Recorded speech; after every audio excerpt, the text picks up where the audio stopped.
자리에 앉아주시면 됩니다. 수종이가 들어갈 수 있는 시간을 제가 두도록 하겠습니다. 여러분 반가워요. 혹시 더우신 분 있나요? 오케이. 더우시면은 앤디가 에어컨을 틀어드릴 거예요. 저희가 지난주에는 2부 예배 성찬식으로 연합 예배로 11시 반에 모였고요. 이렇게 1시 반이 아니죠. 2시에 모이는 건 2주 만인데 2주 만에 만나서 그런지 더 반가운 사람들도 있고요. 네. 오늘은 특별히 SBS라는 사랑 바이블 스터디라는 그 KBS가 있어요. KBS가 뭐냐면은 그 방송국 이름이 아니라 코리안 바이블 스터디라 그래서 코스타 하는 그쪽에서 이렇게 바이블 스터디를 진행하는데 저희도 약간 좀 카피를 했어요. 그래서 사랑 바이블 스터디 해서 SBS라고 해서 저희가 마가복음을 가지고 쭉 성경 공부를 해나갈 건데 그 시작하는 인트로 예배 그리고 또한 동시에 SBS가 어떠한 성경 공부가 될지를 여러분들께 소개하는 그러한 자리의 예배입니다. 그래서 제가 오늘 여러분들과 또 지키지 못할 것 같은 약속 하나만 하자면요. 오늘 예배가 다 끝나고 나서 우리 전체가 다 같이 제가 SBS라는 성경 공부 인덕티브 바이블 스터디에 대해서 인트로덕션을 하는 시간을 가질 거예요. 그래서 전체가 한 30분 정도 혹은 30분에서 40분 정도 세미나를 해야 돼요. 그래서 너무 제가 앞에서 많이 이야기하면 여러분들이 좀 질리기도 하시고 힘드시기도 하잖아요. 그래서 제가 오늘 설교를 또 일찍 끝내 보겠다라는 되게 진심으로 비우셨는데 네 스탑워치 하세요. 그래서 제가 오늘 한번 일찍 끝내 보겠다는 그러한 결의와 각오를 가지고 여러분들과 함께 말씀을 좀 나눠보도록 할게요. 혹시 오늘 저희가 SBS를 처음 시작하는 날이기도 하고요.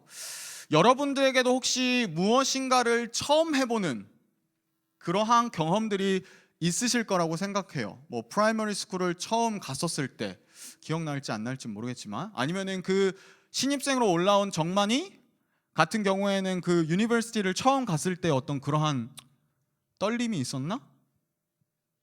Yeah, maybe. 그리고 우진이는 청년부 처음 올라올 때 좀 설레임이 있었어?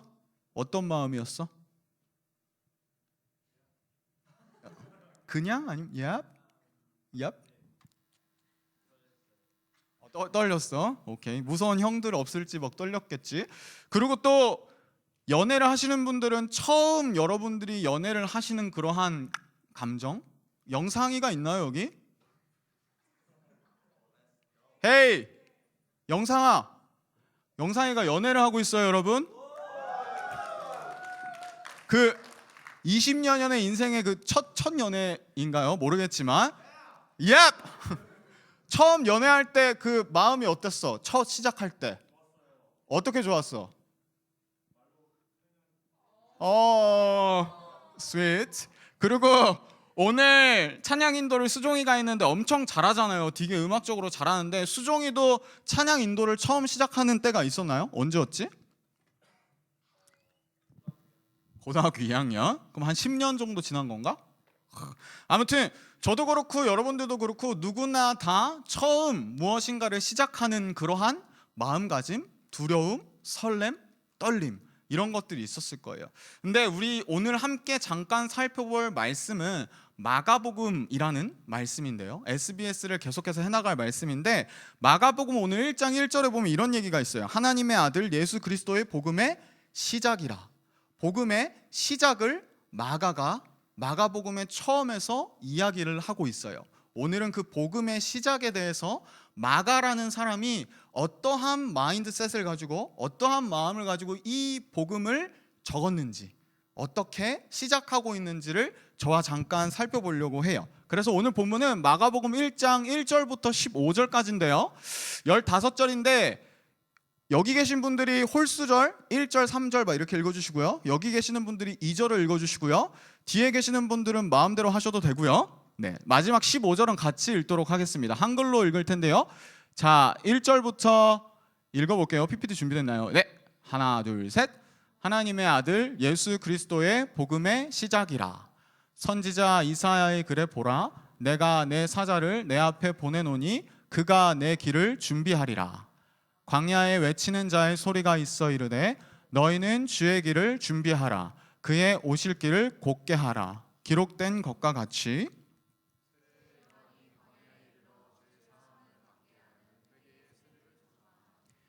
온 유대 지방과 예루살렘 사람이 다 나아가 자기 죄를 자복하고 요단강에서 그에게 세례를 받더라. 요한은 낙타털 옷을 입고 허리에 가죽 띠를 띠고 메뚜기와 석청을 먹더라. 그가 전파하여 이르되 나보다 능력 많으신 이가 내 뒤에 오시나니 나는 굽혀 그의 신발끈을 풀기도 감당하지 못하겠노라.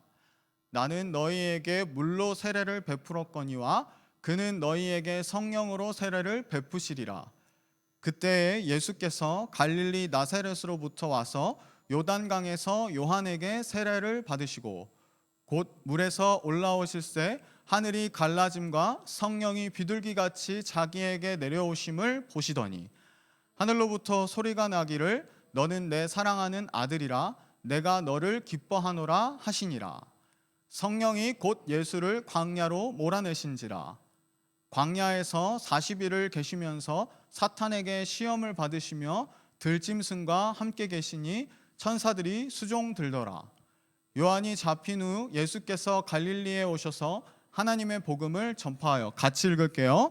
이르시되 때가 찼고 하나님의 나라가 가까이 왔으니 회개하고 복음을 믿으라 하시더라. 아멘. 되게 신기한 게 약간 비슷한 넘버로 앉아 있는 것 같은데 여기는 되게 크게 들리고 여기는 되게 작게 들. 오른쪽 귀가 약간 문제가 있나? 아니면 영서가 여기 있어서 그런가? 네.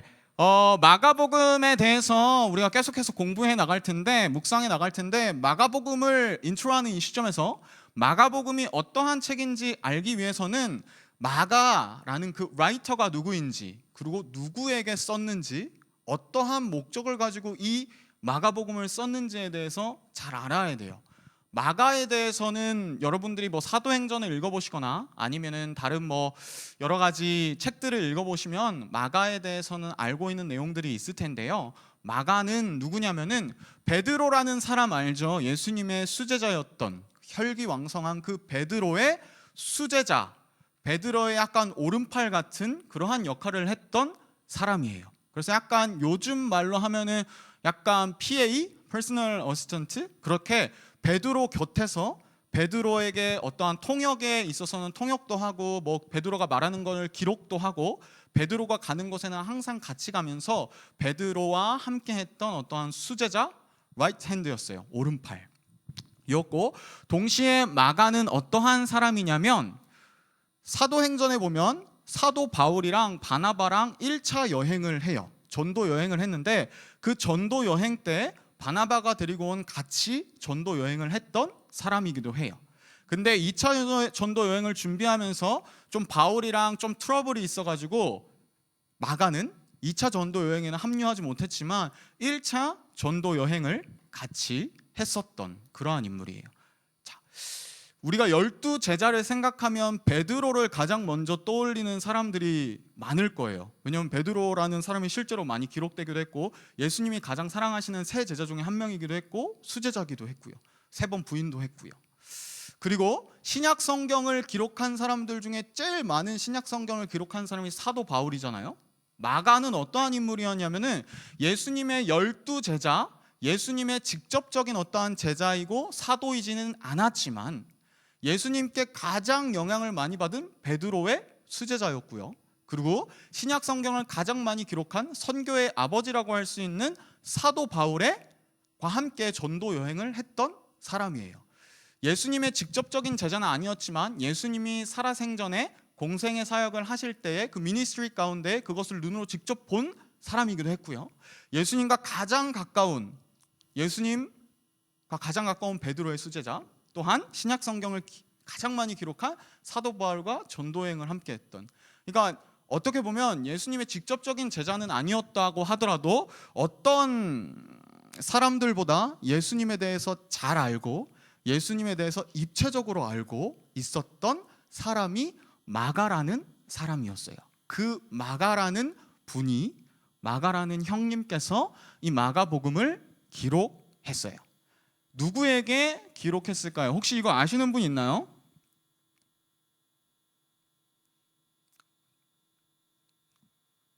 찍어보세요. 한번. 오, close. Yep.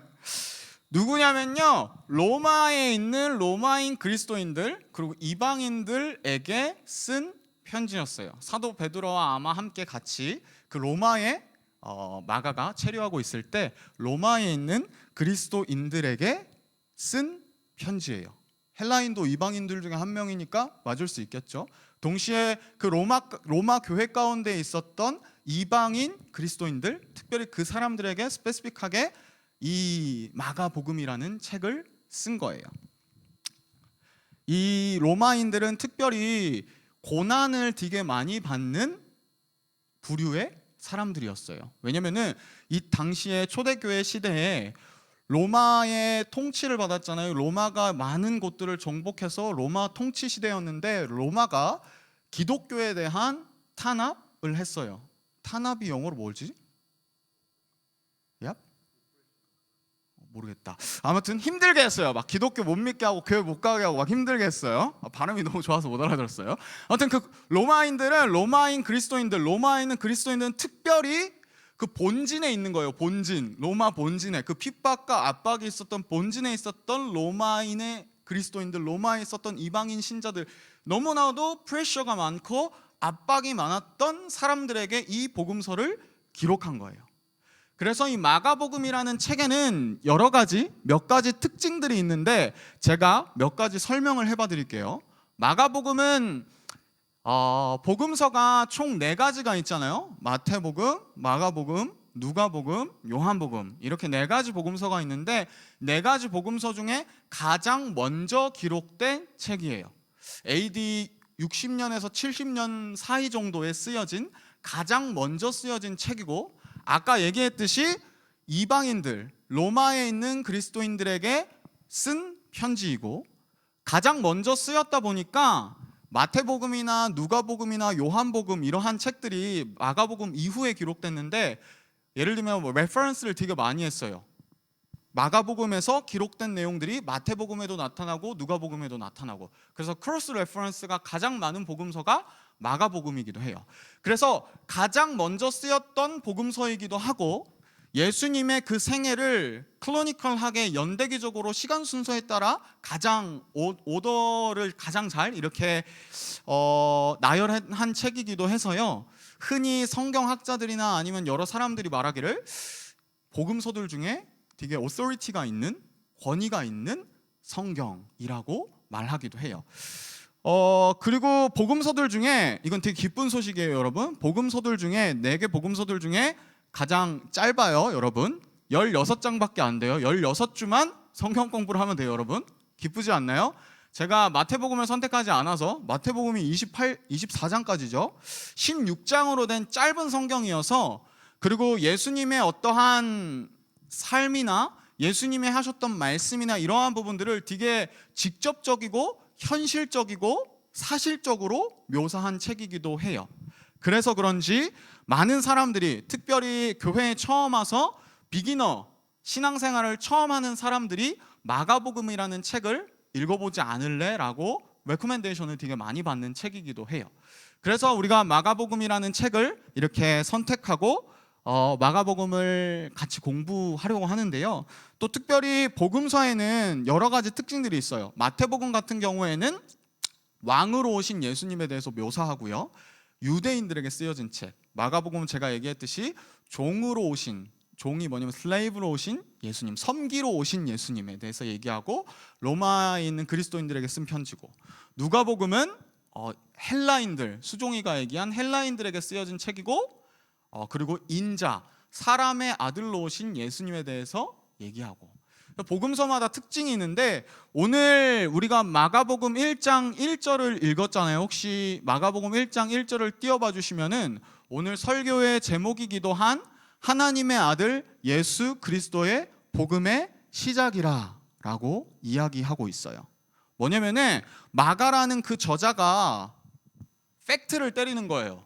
그냥 차 떼고 포 떼고 이 말을 하나? 아무튼 에디셔널 한 거 아무것도 없이, 엑스트라 인포메이션 아무것도 없이 하나님의 아들 예수 그리스도의 복음의 시작이라, 이렇게 팩트로 뼈 때리는 얘기를 하면서 되게 심플하게 시작하고 있어요.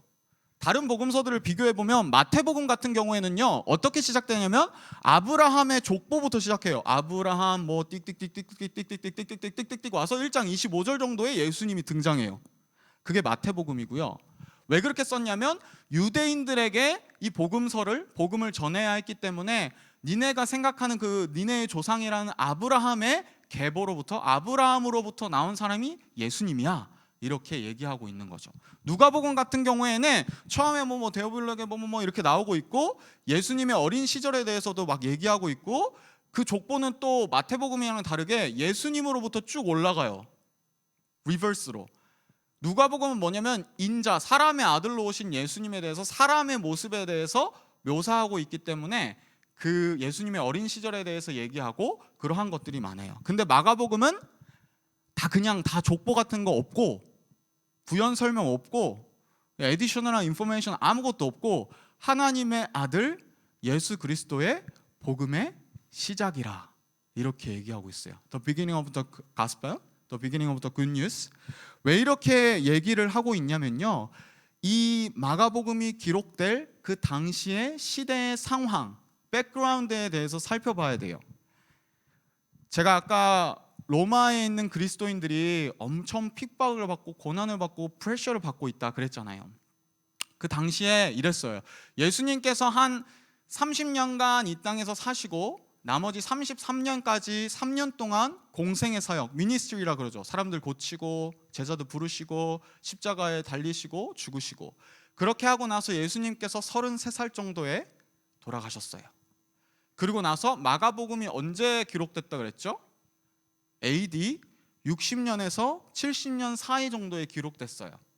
그러면은 예수님이 돌아가시고 나서 얼마나 시간이 흘렀냐면 한 30년 정도의 시간이 흐른 거예요. 여러분들도 아시겠지만 30년 정도의 시간이 흐르면 기억이 점점 흐릿해져요. 우리 예전에, 제가 초등학교 6학년이었는데, 이러면 내 나이가 공개되는데, 그 9.11 테러가 있었어요. 미국의 그 쌍둥이 빌딩이 그 비행기 테러로 무너지는. 저 초등학교 6학년 때 뉴스 보고 진짜 엄청난 쇼크였거든요. 와, 이런 일이 일어나지? 근데 그 당시에 생생하게 내가 초등학교 6학년 때 서프라이즈 했던 그 기억과 지금에 와서 그때를 돌아보면서 20년 전인가? 15년 전인가? 아무튼 그때 기억하는 건 되게 다르잖아요. 근데 30년이 흐른 거예요. 예수님이 돌아가시고 나서 30년이 흘렀어요. 그러다 보니까 그 예수님에 대한 기억이나 아니면은 감정들이 흐릿해진 거예요. 동시에 그 로마에 있는 그리스도인들은 특별히 고난을 많이 받았다 그랬잖아요. 서퍼링이 많아서 너무나 고통스럽고 힘드니까 사람들이, 초대교회 성도들이, 신자들이 점점 예수님을 잊어가기 시작했던 거예요. 근데 이게 자연스러울 수밖에 없는 게, 예를 들어서 30년 후에 우리 청년부에 있는 사랑 청년, 만약에 우리 교회가 30년 후에 존재한다면, 서바이벌 했다면, 30년 후에 어떤 저희 청년부 신입생이 있다고 쳐요. 30년 후에. 그러면 그 친구가 예를 들면 한강이랑 현수 아들이라고 합시다. 둘째 아들. 야, 30년 후면 한 둘째 아들이 청년부 나오지 못하겠구나. 나올 수 있나? 오케이. 둘째 아들이 청년부에 올라왔어. 이름을 뭘로 할지 모르겠는데 현수랑 한강이 둘째 아들이 한수 오케이. 나를, 김동빈 전도사를 기억할까요? 30년 후에? 내가 이렇게 설교하고 있었던 거, 맨날 30분 설교해놓는다 그래서 45분 설교하고 이런 걸 기억할까요? 못하잖아. 초대교회 사람들도, 마가복음이 기록될 당시에 그 그리스도인들도 너무나 그 서퍼링이 힘들어서, 시간이, 예수님이 돌아가시고 너무 많은 시간이 지나서 예수님에 대한 기억이 또이또이하지 못하고, 또이또이 알죠? 다 아시죠? 또이또이하지 못하고 되게 베이그해지고 흐려진 거예요. 예수님이, 복음이. 그러면서 자기의 정체성, 아이덴티티에 대해서, 크리스천리티에 대해서 의심이 들고 힘들어지고 있었던 시점이에요. 그래서 마가가 오늘 본문 1장 1절에서 하나님의 아들 예수 그리스도의 복음의 시작이라. 너네 그 예수님 기억하지? 예수님이 이 땅 가운데 오셔서 고치시고 복음을 전하시고 제자들을 부르시고 십자가 가운데 죽으시고 다시 살아나신 그 예수님, 너네 기억하지 않니? 너네 지금 시간이 너무 많이 흘러가지고 흐릿흐릿해졌지만, 그리고 너무 상황이 힘들고 고난이 많아서 잊어버리고 싶겠지만, 하나님의 아들 예수 그리스도의 복음의 시작이 있었어. 그리고 그 시작을, 그 복음을 내가 너네와 다시 한 번 더 리마인드하고 리프레시하고 전하려고 한다. 이게 마가복음의 시작이에요. 그리고 이게 마가복음의 전부예요. 1장부터 16장까지 예수님이 어떻게 사역을 시작하셨는지, 어떻게 십자가 가운데에 그걸 테이킹 하시고 죽으시고 부활하셨는지, 그것만 마가복음에서 전체를 얘기하고 있어요. 그리고 우리가 앞으로 그거를 공부해 나갈 거예요. 남은 시간 동안에는 잠깐 이 마가가 이 예수님의 그 복음, 이 고난 가운데 예수님을 잊어가는 그 초대교회 성도들 가운데에 복음서를 시작하면서 예수님에 대해서 다시 한 번 더 리프레시하고 다시 한 번 더 리마인드 시키면서 예수님은 이런 분이셨어. 너네가 지금 흐릿흐릿하게 잊어가고 있는, 혹은 리젝트하고 디나이하고 있는 그 분은 이러한 분이셨어 라고 얘기하는 거를 잠깐 동안 살펴보면 좋겠어요. 1장 1절에서 제가 예수님 자체를 되게 사실적이고 현실적이고 현재적으로 묘사하고 있는 거를 1장 1절에서 살펴봤잖아요. 그리고 이후에 갑자기 마가가 하나님의 아들 예수 그리스도의 복음의 시작이야 이렇게 팩트를 때려놓고 갑자기 2절에 보면은, 그리고 1절부터 8절까지 보면은 세례 요한에 대한 이야기가 갑자기 막 나오고 있어요. 예수님이 복음의 시작인데 갑자기 왜 세례 요한에 대해서 얘기하지? 왜 갑자기 선지자 이사야의 글, 구약에 있는 예언서를 언급하지? 라고 할 수 있는데 2절과 3절 제가 한번 읽어볼게요. 2절 띄워주시겠어요?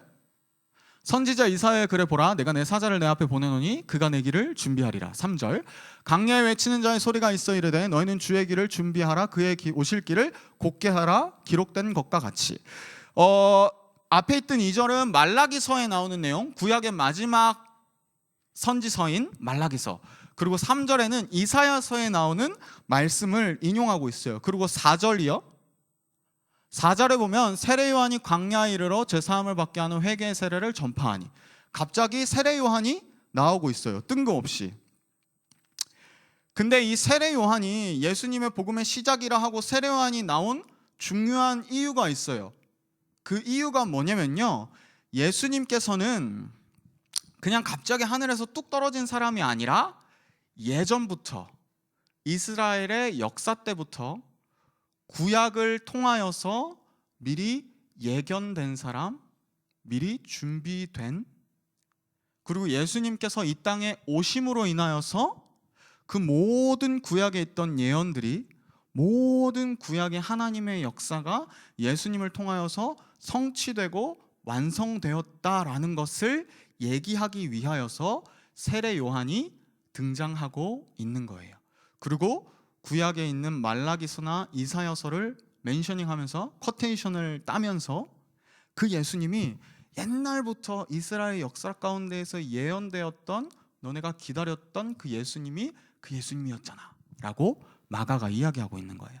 세례 요한의 이야기를 더 살펴보면 좋겠는데 시간이 없는 관계로 7절을 한번 읽어볼게요. 세례 요한이 이렇게 얘기해요. 세례 요한이 그 바닷가에서 막 세례하고 물새로 주고 있다가 7절에 이렇게 얘기해요. 그가 전파하여 이르되 나보다 능력 많으시니, 나보다 능력 많으시니는 예수님이죠. 세례 요한이 말하고 있는 거예요. 내 뒤에 오시나니 나는 굽혀 그의 신발끈을 풀기도 감당하지 못하겠노라. 이게 세례 요한이 예수님에 대한 얘기예요. 세례 요한이 예수님에 대해서 얘기하는 그 내용인데, 제가 옛날에 이것도 10년 전이다. 10년 전에 신학교를 다녔어요. 한국에서 신학교. 그러면은 신학생들은 되게 예를 들면 사역자들 만나면 되게 겸손해 보이잖아요. 아닌가? 이 나라의 사역자는 다 이상한가 보네. 사역자들은 기본적으로, 전도사들은 좀 약간 겸손한 척을 되게 많이 해요. 속으로는 교만한데 겸손한 척을 많이 해요. 그래서 신학교를 다니다 보면 옆에 있는 전도사님 다 전도사님이거든요. 사역을 하든 안 하든 다 전도사님 부르는데, 전도사님 오늘 진짜 설교 은혜로웠어요. 그리고 또 옆에 있던 전도사님이 아니에요. 아니, 전도사님 훨씬 더 전도사님 영성이 장난 아니에요. 그래서 쩔어요.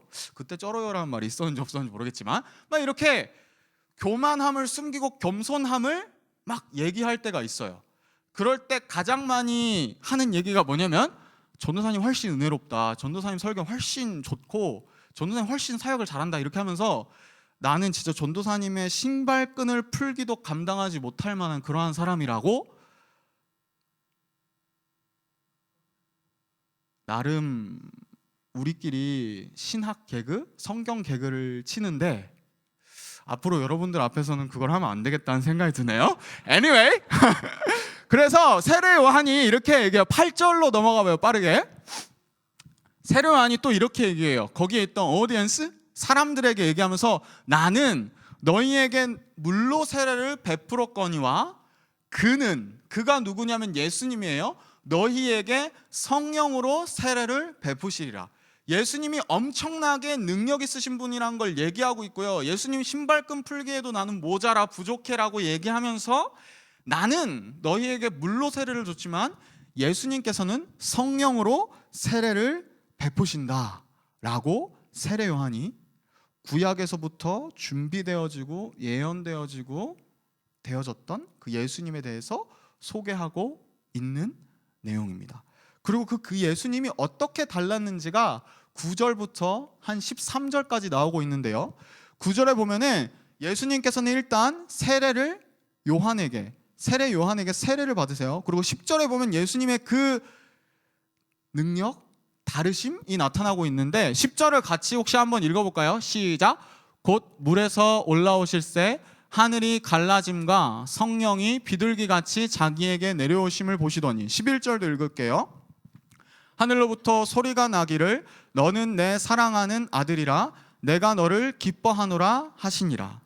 예수님께서 어떻게 보면은 세례 요한에게 세례를 받으신 이유는, 세례를 받으실 필요가 없지만 세례를 받으신 이유는 뭐냐면요, 예수님께서 하나님이시고 신이시지만 인간의 몸을 입고 이 땅 가운데 내려오셨잖아요. 성육신 하셨잖아요. 인카네이션 하셨잖아요. 그것 자체로 사람들 앞에서, 그 대중들 앞에서, 무리들 앞에서 오피셜하게 사역을 시작하시기 위하여서 그 사람들 앞에서 어떻게 보면 authorized 된 그 당시에 세례 요한의 세례를 받으면서 오피셜하게 사역을 시작하신 거예요. 근데 예수님께서는 특별한 점이 있었는데, 다른 사람들과는 정말 특별한 점이 있었는데, 10절과 11절에 예수님께서 세례를 받으시는 장면에서 이러한 장면이 나와요. 10절에 보면요, 성령이 비둘기같이 자기에게 내려오심을 보시더니, 그리고 11절에 하늘에서 음성이 들리면서 내 사랑하는 아들이라. 예수님, 성자 예수님이 계셨고요, 성령 하나님이 계셨고요, 성부 하나님이 계셨어요. 뭐냐면 삼위일체 하나님의 나타나심이 이 가운데에 있었던 거고요. 하나님께서 직접 하늘로부터 소리가 들리면서 내 사랑하는 아들이라 내가 너를 기뻐하노라. 어떻게 보면은 세례 요한에게 세례를 받는 방법으로 사람들 앞에서 오피셜하게 사역을 시작하신 것이지만, 동시에 삼위 하나님의 그 위대하심, 능력이, 그리고 또 하나님께서 직접 내 사랑하는 아들이라 라고 말씀하시는 그 특별함이, 스페셜함이 예수님 가운데에 있었던 것이죠. 그래서 예수님께서는 이러한 모습들을 가지고 사역을 시작하세요. 예수님의 특별하심이 이 가운데에 나타난 것, 하나님의 아들이심이 이 본문 속에서 나타나고 계신 것이에요. 그리고 좀 12절, 13절을 보면요, 12절에는 신기한 본문이 있어요. 성령이 곧 예수를 광야로 몰아내신지라. 13절, 광야에서 40일을 계시면서 사탄에게 시험을 받으시며 들짐승과 함께 계시니 천사들이 수종을 들더라. 이 본문에서 특이한 게 12절에 봐봐요.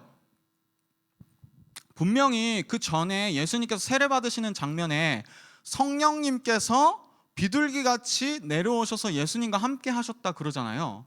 근데 예수님께서 갑자기 광야에 가셔서 시험을 받으시는데 12절 앞에를 보면 성령이 예수님을 광야로 몰아내세요. 마태복음이랑 누가복음에는 몰아낸다라는 까지의 표현을 하지 않고 뭐 이끄신다, 예수님께서 성령이 충만하셔서 광야로 가셨다, 이렇게 얘기하고 있는데, 특이하게 마가복음에서만 성령이 곧 예수를 광야로 몰아내신지라. 헬라어 원어를 보면 진짜 막 쫓아내는, 막 밀어내는, 여러분들 밀당하시잖아요, 막 미시잖아요, 남자나 여자를. 그런 것처럼 진짜 막 이빠이 풀리 밀어내신 거예요. 예수님, 성령이 예수님을 그 광야로 몰아내셔서 40일 동안 시험을 받으신 거예요.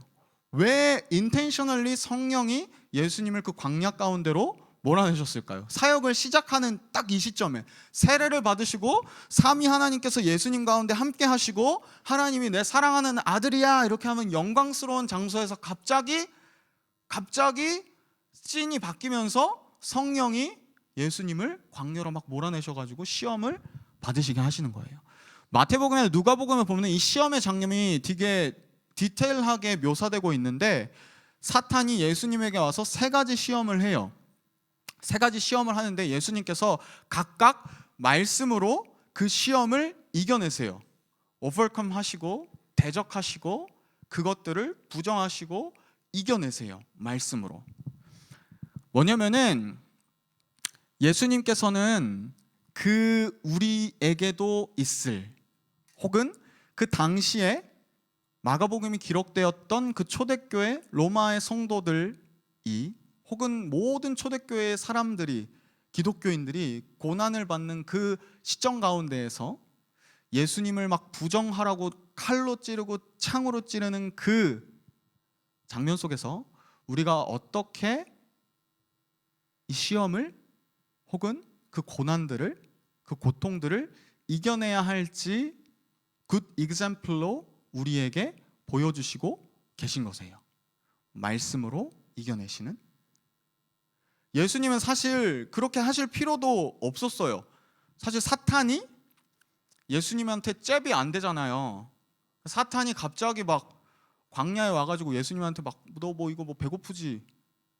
이러면서 막 갑자기 깝치는 거예요. 사탄이 막 손가락 하나도 안 되는데 예수님이 막 빡치시진 않겠죠. 온유하신 분이신, 열받아가지고 막 분노하셔가지고 꺼져 이럴 수도 있었는데 꺼져 이러지 않고 말씀으로, 구약에 기록된 하나님의 말씀으로 사탄을 대적하시고 이기세요. 모든 시험과 고난을 오버컴 하세요.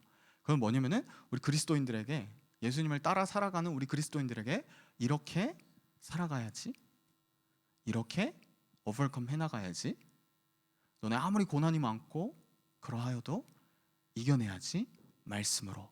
이러한 것들을 친히 굿 example이 되셔서 보여주시는 거예요.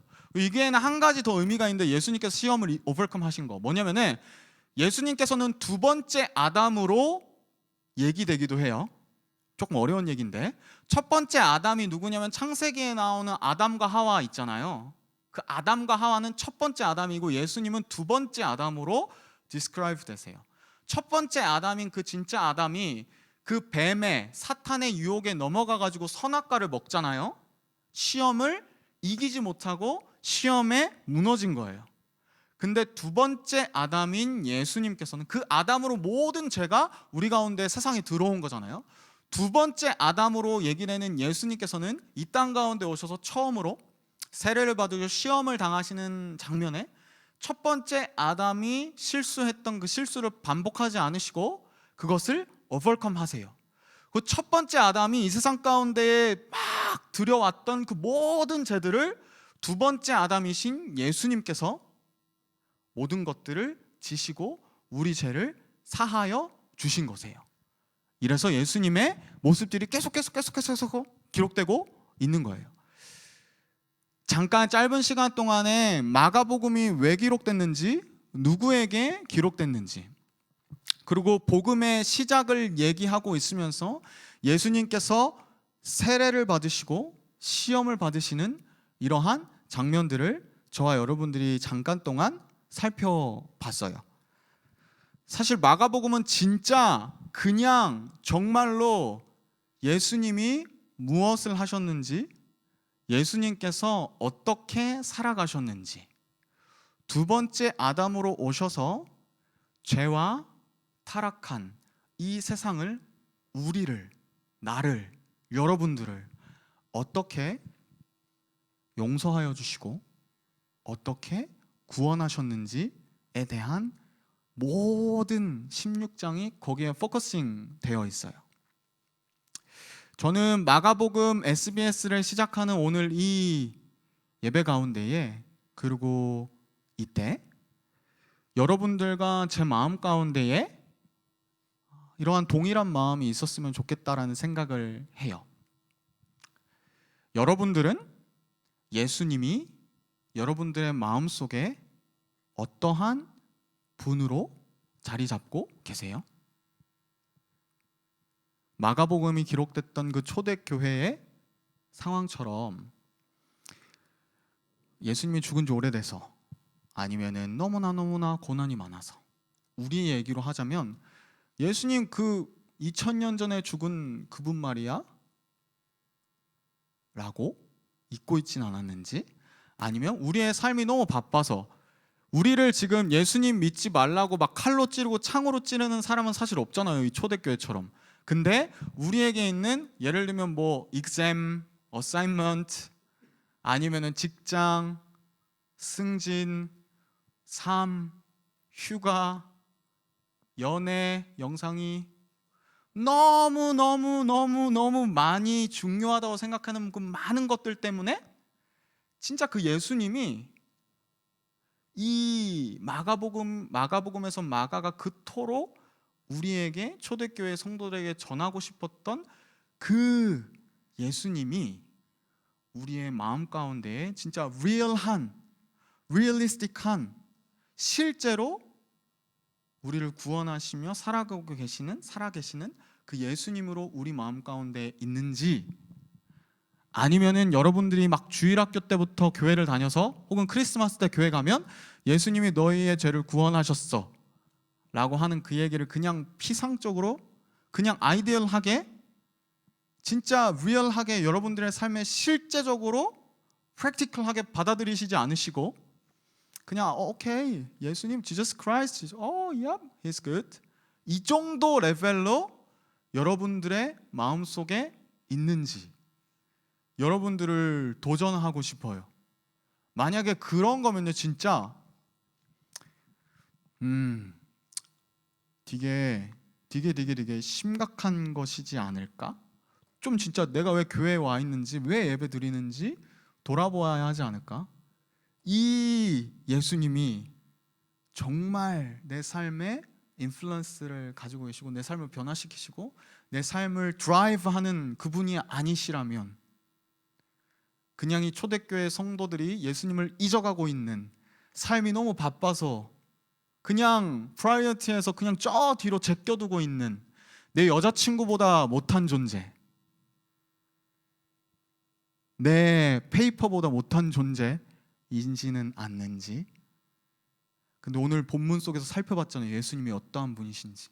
세례를 받으시는 그네들, 시험을 받으시고 이기신 그분들, 그리고 앞으로 계속해서 그것만 내립다 16조 동안 팔 거예요, 예수님이 어떠한 분이신지.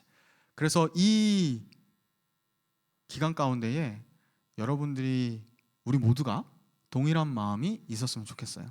그 예수님이 나의 예수님이 되어주기를 원합니다. 그 예수님이 나의 예수님이 되기를 원합니다. 이러한 마음들이 우리 가운데에 넘쳐났으면 좋겠어요.